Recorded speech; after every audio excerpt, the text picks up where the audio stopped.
This is where Cameron County District Attorney Paul Malai says he was attacked and shot by one of his client's sisters. He says he is more than grateful to still be living. Had the bullet gone in 2 inches over, it had been in the bone, and 3 inches over, it had been my femoral artery, I am the luckiest man alive. Malai says the person who shot him, Porus Mincy, was not supposed to be involved with the work between him and his other clients in the first place. It's a shame, but the fact is it was a civil matter. I'd done a deed for this woman's sister, and she had nothing to do with it. Malai alleges that the client's sister assumed her name and repeatedly called his law office to get the house in joint ownership.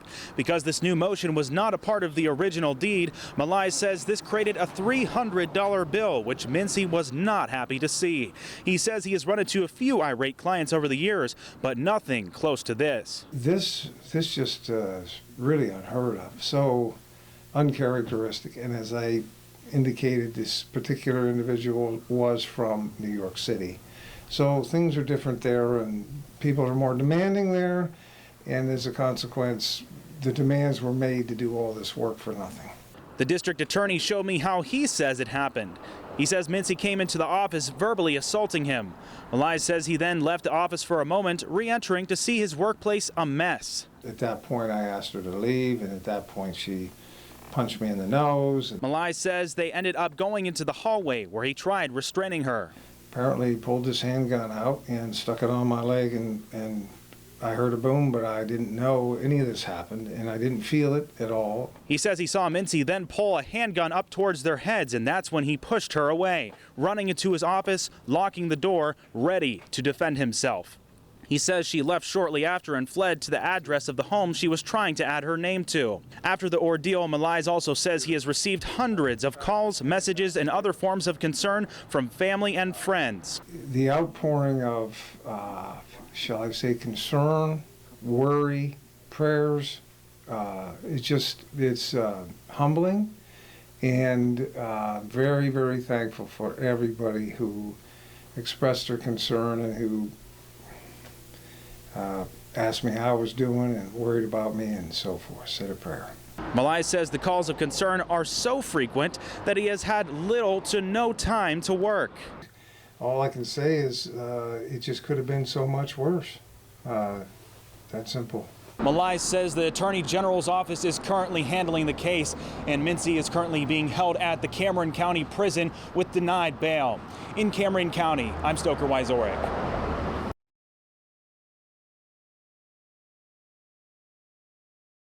Alicia Markovich of Windber was a teenager when she disappeared. For over 3 decades, her family and friends left agonizing over where she went. Now they say they finally have something they're hoping will get answers. On Sunday, April 26, 15-year-old Alicia Markovich disappeared from her father's home in Blairsville. She was visiting him. She lives with her mother, Marcy, in Windber. Her father, John Markovich, says they had a fight and Alicia was angry when she left. He is the last person to see her. You know, parents get mad at their kids get mad at their parents, they hash it out or whatever. Sometimes they don't talk for a few hours and they patch things up or whatever. And investigators say that 99.9% of cases like this one, the runaway calls somebody, a friend or a relative, but nobody has heard from Alicia since.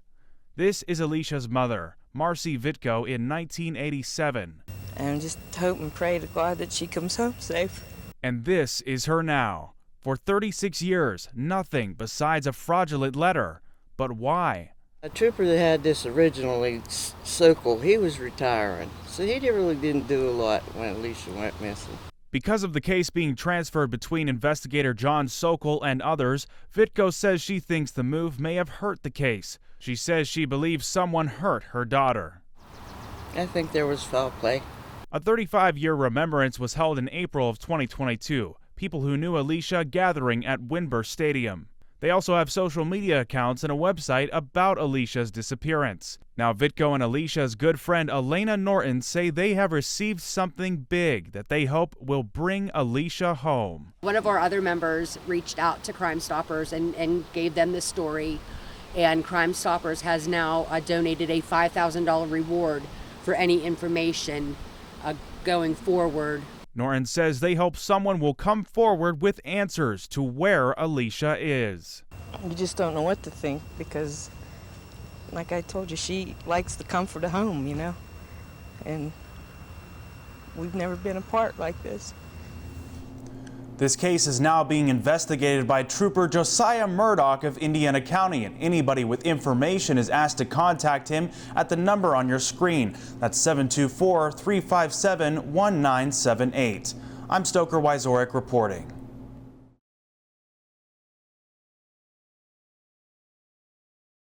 Luigi Mangione finally appearing in federal court today to face charges of murder in the killing of United Healthcare CEO Brian Thompson.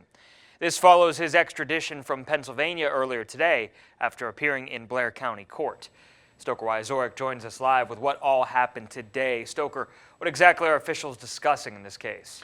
So, Sean, originally Luigi Mangione's extradition to New York was challenged, but today that changed with him waiving the extradition in Blair County Court.